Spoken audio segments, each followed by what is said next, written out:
pernahkah? Ha, mula dengan soalan dulu. Pernahkah pelajar terlibat dalam sesuatu pengurusan projek? Cikgu baru nak belajar, mana mana nak tahu datang ya. Okey, saya bagi contoh.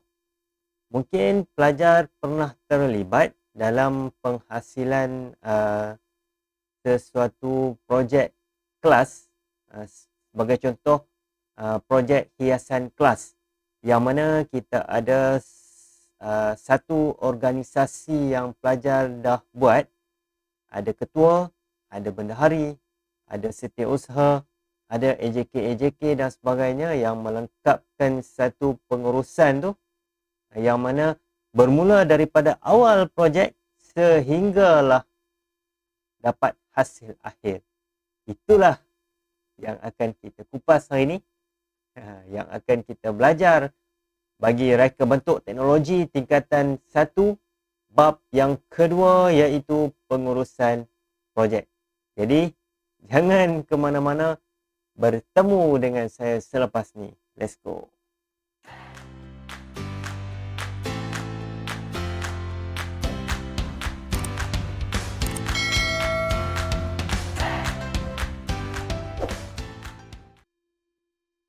Baik pelajar, ini tajuk yang kita akan lihat, okay, pada kelas kali ini. Pengurusan projek bab 2. Kalau pelajar boleh baca kat situ, dia kata bab terdahulu pelajar telah belajar berkaitan dengan maksud, apa yang dimaksud, invensi, inovasi dan sebagainya dalam reka bentuk teknologi. Bagi bab 2, pelajar perlu fahamkan apa itu pengurusan dalam projek reka bentuk. Bukan kita nak hasilkan satu produk, setakat kita sembang kedai kopi, kemudian tiba-tiba produk tu terhasil. Tak jadi. Sebab satu penghasilan produk yang baik, dia akan melalui beberapa proses yang kita boleh sebut dia sebagai satu proses yang mana dia akan menghasilkan satu produk yang betul-betul kualiti. Okey? Baik, kita lihat satu persatu. 2.1, pengurusan projek reka bentuk, pelajar boleh rujuk dalam buku teks kamu. Ini saya pun guna buku teks ni. Alright. Kalau nak buku teks digital macam ni, pelajar boleh download di dalam akaun D5 pelajar masing-masing lah. Okey, kita lihat mengtakrifkan maksud pengurusan projek reka bentuk. Ini adalah tahap penguasaan TP1. Okay, kalau PBD dikata sekiranya dilantik sebagai ketua, anda perlu menguruskan sumber pengetahuan, kemahiran dan teknik dalam pelbagai bentuk aktiviti dengan bijak. Okey. Dia bagi grafik dekat sini. Pengurusan projek, okey. Tanda kan? Pengurusan projek yang di tengah-tengah ni, yang mana dia melibatkan kos projek, skop kerja dan juga tempoh masa. Ini adalah 3 komponen yang besar dalam pengurusan projek. Okey. Pengurusan projek ni, okay, bagi pengurusan projek ni, setiap ketiga-tiga ni, kita boleh bincangkan dekat sini. Dia kata kalau skop kerja dia terdiri daripada skop produk dan skop projek. Maksudnya kalau skop produk tu mungkin daripada segi kualiti, apa ciri-ciri produk tu dan juga fungsi reka bentuk yang dikehendaki. Manakala skop projek melibatkan kepimpinan dan pengurusan terhadap masa, bahan dan maklumat sebagainya. Ini lebih kepada pengurusan. Kalau ketua, kita lantik seorang ketua yang memang betul-betul bagus, dia handle kita punya pengurusan projek, InsyaAllah kita akan dapat satu hasil yang memang elok, kan, kualiti dan sebagainya. Tapi kalau kita lantik ketua yang mana segala perancangan pun dia masih lagi kucak-kacir, kemungkinan projek itu akan gagal sangat-sangat tinggi lah. Okey, bagi tempoh masa, Tempoh masa dia kata tempoh yang ditetapkan untuk menyempurnakan sesuatu projek. Dalam menghasilkan suatu produk, kita perlu letakkan tempoh-tempoh masa yang tertentu. Bukan buat projek ni kita main, tak apalah, 3 bulan boleh siap. Bukan. Kita harus merancang berapa masa yang diambil untuk analisis masalah, berapa masa yang diambil untuk pengurusan bagi bahan mentah, berapa masa yang diambil untuk analisiskan, sehinggalah akhir sekali, hasil akhir yang kita dapat, kita akan tengok berapa tempoh masa yang betul-betul kita perlu ambil. Baru kita dapat yakinkan kita punya klien ataupun pelanggan kita bahawa kita adalah satu organisasi yang boleh menghasilkan produk yang elok. Okey, bagi kos projek melibatkan peruntukan kewangan bagi menjayakan projek. Maksud ni mungkin dari segi upah, dari segi pembelian bahan, peralatan, sewaan, insurans, perbelanjaan mengurus projek. Itu semua termasuk dalam kos projek. Okey, kita lihat kesimpulannya. Dia bagi tahu kat sini lah. Kesimpulannya, pengurusan projek reka bentuk yang baik bermula daripada merancang aktiviti projek, menyediakan pelan atau reka bentuk produk dan menentukan bilangan produk yang akan dihasilkan. Ini adalah apa kita sebut sebagai pengurusan projek bagi reka bentuk. Yang dia tunjukkan dalam pertubuh ini, kita ada 5 rumusan yang penting. Antaranya mengawal pelaksanaan, mengawal selia sumber yang terhad, menentukan bilangan produk, menyediakan pelan atau lukisan reka bentuk produk, merancang aktiviti projek. Kita perlu buat perancangan yang betul-betul teliti supaya produk kita dapat memuaskan hati pelanggan. Okey, kita tengok 2.1.2, penjanaan idea reka bentuk untuk menyelesaikan masalah. Okey, kita ada pelbagai cara yang kita boleh guna pakai untuk mengenal pasti masalah. Antaranya adalah melalui pembacaan. Kita baca melalui buku, dalam majalah, buku rujukan, ataupun melalui rujukan-rujukan media sosial, rujukan-rujukan dalam internet dan sebagainya. Melalui pengalaman orang lain. Kan? Orang lain pernah dia bercerita dengan kita. Dia bagi tahu, aku ada masalah. Kan? Nak datang sekolah, nak bawa beg, tapi nak beg tu yang boleh kalis air. Kalau hari yang hujan, barang-barang dalam tak basah. Itu macam pengalaman orang lain lah. Pengalaman diri sendiri, mungkin kita sendiri pun ada pengalaman, pelajar pun ada pengalaman. Okay. Kajian, uji kaji, rungutan pengguna dan juga pemerhatian yang mendalam terhadap sesuatu suasana. Kan? Kita tengok macam hari yang hujan, nak masuk ke dalam kereta, memang sukar tu suasana hujan tu kan. Macam mana kita boleh hasilkan satu produk yang membantu pemandu kenderaan masuk kereta tanpa dia basah. Okay. Alright, idea reka bentuk dapat dijana melalui beberapa langkah. Okay. Idea untuk kita reka bentuk satu produk ni kita dapat janakan. Antaranya adalah meniru apa sahaja yang terdapat di persekitaran dan menukarkannya ke dalam bentuk produk. Kalau dibagi contoh dekat sini adalah bentuk buaian lah. Bentuk buaian yang mana ditiru daripada sangkar burung ataupun sarang burung. Jadikan hasil dapat satu buaian. Itu adalah contohnya lah. Okay. Kemudian terbalikkan fungsi sesuatu alat. Dia contoh dekat sini dia bagi tayar memudahkan pergerakan kenderaan. Tapi kita terbalikkan fungsi dia. Tayar kita boleh jadikan dia sebagai pasu bunga. Okey, menukar saiz objek.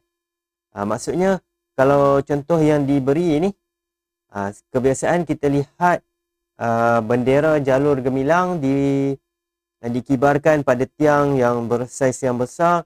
kita tukar saiz objek, jadikan dia kecil, kita boleh letak di kenderaan. Letak di kereta, letak di motor. Okey. Dan yang keempat, menterbalikkan kedudukan. Kalau dia bagi contoh sini, dia kata lazim baju hanya dipakai di bahagian luar. Sekiranya diterbalikkan bahagian dalam, ia mempunyai fungsi lain sebagai baju hujan. Ini contoh dia lah. Okey. Alright. Bagi langkah pengurusan pelaksanaan projek, kita ada 3 langkah yang penting. Apa 3 langkah tu? Yang pertama adalah pengawalan, penjadualan dan juga perancangan. Alright.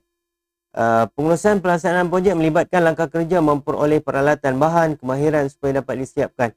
Jadi dalam ni, pasukan projek berperanan sebagai ahli yang paling utama dalam melaksanakan ketiga-tiga peringkat ni. Siapa dia? Ahli pasukan. Siapa ahli pasukan? Kamu dan kawan-kawan kamu lah nanti. Kamu akan buat projek selepas ni, beberapa projek bagi tingkatan 1, tingkatan 2 dan tingkatan 3. Kamu kena apply kan, aplikasikan bagaimana pelaksanaan projek tu. Kamu gunakan segala benda ni, ilmu-ilmu yang pengurusan projek ni, aplikasikan bagaimana nak menghasilkan produk-produk. Okey. Seterusnya, organisasi projek perlu dibentuk dalam pengurusan pelaksanaan projek bagi memudahkan pelaksanaan. Yang mana dia kata jadual perancangan juga perlu disediakan supaya pelaksanaan projek berjalan lancar dan sempurna. Kalau dia bagi contoh dalam sini, dia kata pasukan projek merupakan sekumpulan ahli yang terlibat dalam kerja pembangunan projek. Yang mana ahli kumpulan ni boleh terdiri daripada orang di dalam organisasi atau di luar organisasi. Tak kisahlah, bergantung kepada ketua. Kalau ketua kata dia nak semua dalam organisasi, semua. Tapi kalau dia kata ada 2 orang akan join daripada luar organisasi, itu terpulang pada ketua. Jadi ini contoh carta organisasi atau pasukan pengurusan projek. Okay? Kalau ini bagi satu organisasi yang agak besar lah. Tapi kalau di sekolah, di projek kamu, kamu akan aplikasikan yang macam ni. Ini yang saya highlightkan. Okay? Jadi kamu mungkin berkumpulan dalam 4 atau 5 orang. Kamu akan lantik seorang pengurus projek, kemudian lantik setiausaha, lantik bendahari dan lantik pereka bentuk serta pembangun ataupun kita punya tenaga buruh lah. Okey. 2.1.4 merangka perancangan projek. Okey. Bagi yang pertama, perancangan projek ialah peringkat pengurusan projek yang paling utama dan menjadi penentu objektif sesuatu projek. Perancangan projek yang baik dapat memastikan objektif tercapai. Ini penting. Maksudnya, bagi di peringkat perancangan projek, ketua dan ahli-ahli pasukan perlu tetapkan apa objektif yang akan dicapai. Kalau tak tetapkan, maksudnya kita tak ada hala tuju. Projek kamu tu tak ada hala tuju. Tak tahu. Dah 2 tahun, 3 tahun tak hasil-hasil lagi produk. Jadi pembaziran masa berlaku. Okey. Kita lihat sedikit tugas pengurus projek. Ini antaranya lah. Penentuan utama, penentuan sub utama, pengelolaan aktiviti, matris organisasi atau pasukan. Ini pengurus projek. Penting kita lantik orang yang betul-betul dapat menguruskan projek. Sebab dia nak uruskan semua ni. Penentuan utama, sub utama, pengelolaan. Dia boleh bagi arahan apa yang perlu kita buat hari ni. Okey. Kemudian yang kedua, penjadualan. Mengelakkan, antara tujuan penjadualan dia kata mengelakkan kerugian masa dan kos, mengelakkan pembaziran atau pemborosan, mengurus bahan mentah secara sistematik, mengawal sumber tenaga pekerja. Kalau tak ada jadual, yang empat elemen ni dia akan tersasar. Kamu tak akan dapat mengawal dengan baik dalam pengurusan projek. Mungkin berlaku bahan mentah yang terlebih-lebih, pembelian secara kata apa, pembaziran kan. Sumber tenaga kerja ada yang bersungguh-sungguh, ada yang sambil lewa. Okey. Jadi tujuan penjadualan dibuat untuk kita nak capai keempat-empat benda ni. Okey. Dalam penjadualan ni, yang pertama kita boleh buat blok hubungan aktiviti melalui rangkaian. Okey. Minggu pertama, minggu kedua, minggu ketiga, apa yang kita nak buat sehingga mencapai apa yang kita nak. Okey. Dan juga dalam penjadualannya kita boleh buat cartagan ataupun cartabar. Cartagan lebih mudah untuk kita nak lihat bagaimana progres ataupun bagaimana perkembangan pengurusan projek kita. Kita boleh lihatlah minggu pertama apa kita dah hasilkan, minggu kedua dan sampai minggu yang terakhir apa yang akan kita capai. Tanpa jadual, tanpa cartabar dan sebagainya ni, kita akan terawang-awang. Pengurusan projek kamu dia rasa macam tak berapa cukup, tak berapa nak ngam lah.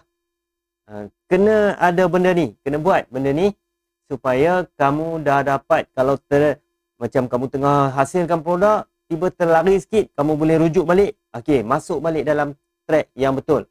Okey. Right. Dan yang ketiga adalah pengawalan. Pengawalan dilakukan sepanjang proses menyiapkan projek, merangkumi pengawalan sumber, kos, kualiti dan belanjawan. Tak ada kawalan, hancur pengurusan projek kita. Habis. Ada modal yang banyak, semua laburkan kepada bahan mentah. Jadi sekarang pengurusan kewangan, kos semua dah habis. Duit modal semua dah habis. Jadi sebab tu perlu ada pengawalan. Tujuannya antaranya semua aktiviti dikenal pasti, dapat disiapkan dalam masa yang ditetapkan, sumber yang diperlukan dikenal pasti, perubahan dalam penjadualan dibuat sekiranya berlaku sebarang perubahan. Ini pentingnya pengawalan. Kalau ada berlaku apa-apa yang kita tak boleh nak elak kan, kita perlu ubah dalam kita punya penjadualan. Okay? Ini pentingnya ketiga-tiga langkah yang kita perlu ikut dalam pengurusan projek. Okay? Jadi setakat itu dulu. Kita akan bersambung kelas seterusnya nanti. Kita akan masuk ke bahagian 2.1.5. Jadi sekian dulu. Cikgu harap pelajar boleh ikut dan faham.